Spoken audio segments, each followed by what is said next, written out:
Donald and Douglas were enjoying their lives on the Northwestern Railway, but they still had a lot to learn, like shunting cars and coaches into place. Most of all, engines come there to pick you up, and the twins wished them good luck.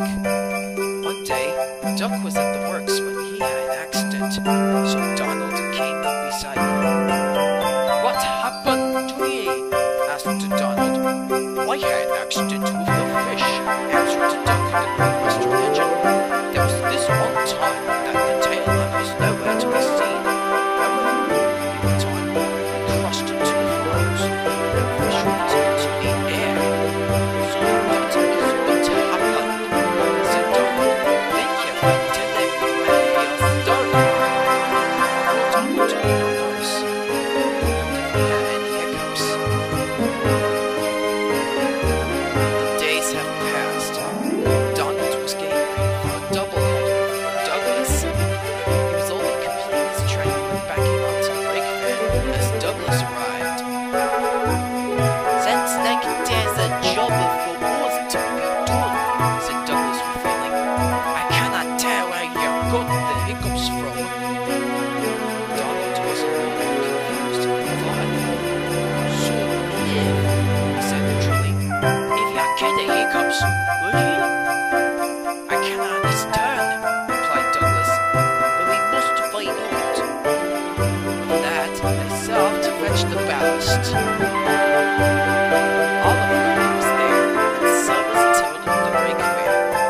Just as they arrived, Donald felt something burning. "Oh my goodness," gasped Oliver. "What's with all the hiccups?" "I think he's been using steam too much, Mr. Oliver," answered Toad. "I don't know why he got it before." Rex, Bert, and Mike were surprised about the hiccups that Donald had. "I warn him," said Rex neutrally. "Engines don't get hiccups from other people." "Hiccups?" asked Bert in despair. "I didn't know that." "Who cares?" grumbled Mike.